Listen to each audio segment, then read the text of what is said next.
Hi and welcome to the channel. Today I'll be reviewing HyperDash VR. HyperDash VR was released in 2021, was developed by Triangle Factory and published by Triangle Factory.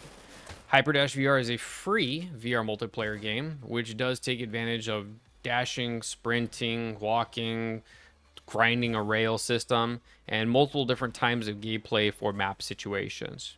Currently, it is on Steam. HyperDash VR is listed as a free game, but there are DLCs that you can purchase.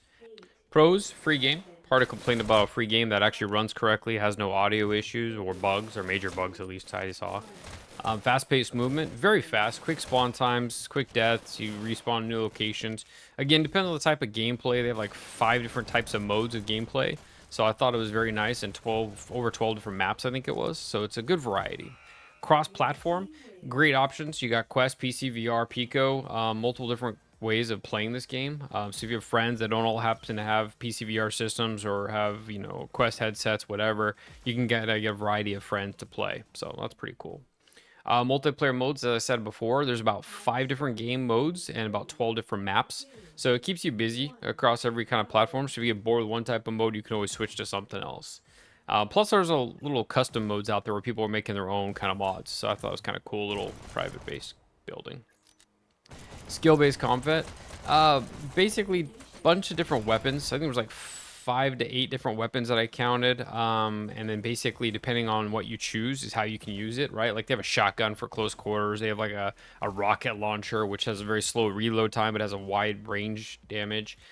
So really, it's kind of just pick whichever weapon you want, and then you can kind of use it depending on the situation. So if you feel yourself going between alleyways or close quarter combat, maybe the shotgun's a little more beneficial. If you're going maybe long range, they do have actually a sniper pistol. So again, it gives you a variety of weapons to choose from.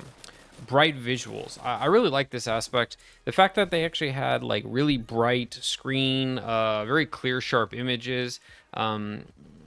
It's hard to really complain about it. I mean, it's a free game. It was very clear, very crisp. They could have been rounded. They could have been a little bit better. But overall, for what the concept of the game was and the lack of bugs and being free, I thought it was really good. Very bright, very visual, very enjoyable from my point of view.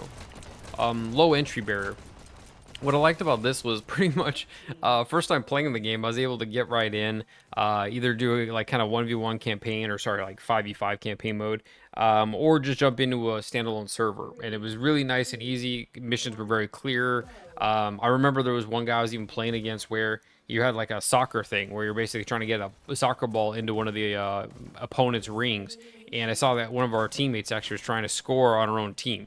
And even though there was a circle that had a line through that said "Do not do that," he still did it, and then the other team got a point. But I mean, it's very clean. It's very well thought of. It's very, and they're still providing updates to this day. Smooth performance. I can't emphasize this enough. For a free game, it ran very clean. Depending on if you're connecting to a dedicated server, obviously there may be some delays in response time. But overall, my experience when you're clicking on a server that's nearby, a dedicated server, and running the game, it seemed to run very smooth, very clean. No real concerns there at all. Cons. I thought that it was interesting that steep skill curve could be considered a problem. Depending on who you're playing against, obviously, if you're like a level 1, you're playing against like a level 10, sure, there's going to be some more familiarity concerns, but otherwise, I thought it was a pretty good progression. And, you can always add bots when you're missing players, and overall, I felt like it was pretty good. Plus, you could switch teams, so if you ever felt it was really bad, you could always just kind of join up and switch teams and maybe go all players versus bots, for instance, until you got to a more balanced map. But overall, I thought it was pretty good. Limited offline. There is some offline experience, but it's mostly you versus a bunch of bots. And the bots, I will say, how do I put this? They're not the most intelligent bots, but they're not the most dumbfounded bots. I've seen bots where they almost like stand in corners and shoot and miss you, or they don't even know you're there. These bots seem pretty responsive. You hit them, they would turn around, they'd shoot you. It wasn't like I was able to get through every lane when I played the offline modes without getting hit at all. And I did die a few times. So I thought overall, if you wanted some practice with offline, I thought it was actually pretty good. I know there were some comments about the visuals lacking detail. Again, I think it's a very basic textured game, but they look good and they're sharp. It doesn't crash. The game is free. Are there games out there with a lot more detail? Absolutely. But for a game that's all about running and gunning and shooting and getting high FPS and like having a low packet frame loss or packet frame drop, I thought this hit kind of the what do you want to call it, the needle in the head, the nail in the head. It works. Yeah, there's ways you can improve it. There's ways you can make it better, but at what loss? And how many people will be able to support it? It would be nice to add a higher settings option. That's the one thing I noticed that was lacking in here, was a better settings to allow you to upscale textures or down. So at least if you do have a higher end machine, you could enjoy those kind of higher visuals. But it does seem to be more fair that way throughout for everyone. So pros and cons, right?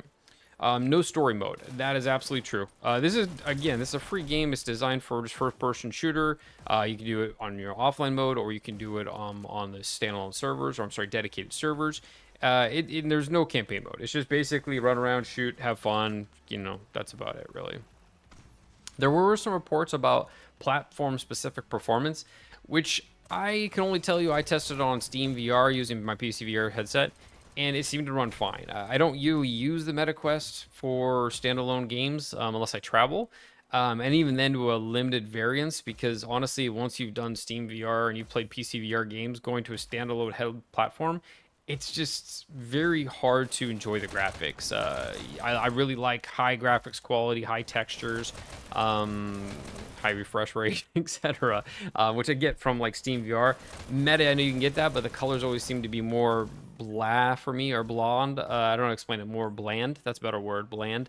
And doesn't seem to be as sharp or vibrant. But again, you know, then you also get that mobility capability where now you're like, you know, in Japan and you're able to use your Meta headset, where I'm not going to bring my PC and my VR headset all the way to like Japan or something. So again, it's a personal choice, but I prefer to do PC VR, especially while I'm home in the States. Similar games to Hyperdash VR. Super Hot VR, Asgard Wrath 2, Red Matter 2, Blind Fire, Necrosis, and Heat Electric. My overall review of Hyperdash VR. Hyperdash VR is a fast-paced multiplayer shooter game with a lot of dynamic features, including like running, jumping, grinding. The what do you want to call it? The hopping I thought was really kind of cool and different. Not like snap or teleporting. It's kind of like teleporting in a way, but it's designed in-game so you could still have a smooth motion, but you're like jumping between different locations. I guess like dashing. I thought that was really cool. The 12 different maps, the different gameplay modes. I think there was like 5 of those. And the way that you can kind of up yourself. There was options for DLCs, so if you wanted to buy different textures, I thought that was kind of cool. That didn't directly affect the game, but made it more personal, and also supported the game. I thought was kind of cool, or the company and developers. I did notice that some of the times when you would jump between different maps, you might have some steep learning curves against other players. There were some maps where there were people who've been playing this for a long time. They're really, really good. So you have a choice of either playing against them or joining them against the bots. So I thought that was kind of nice. You know, you can do either way. The graphics are very basic, but they're bright and vibrant. And for most people who don't really run super high-end machines or have great connections, I think this was really a really good game to play, especially for a first-person shooter. And it was also available for a wide variety of platforms, which I thought was a huge win for most people. That's the end of my review. Thank you for listening. Please like and subscribe, and have a nice day, guys.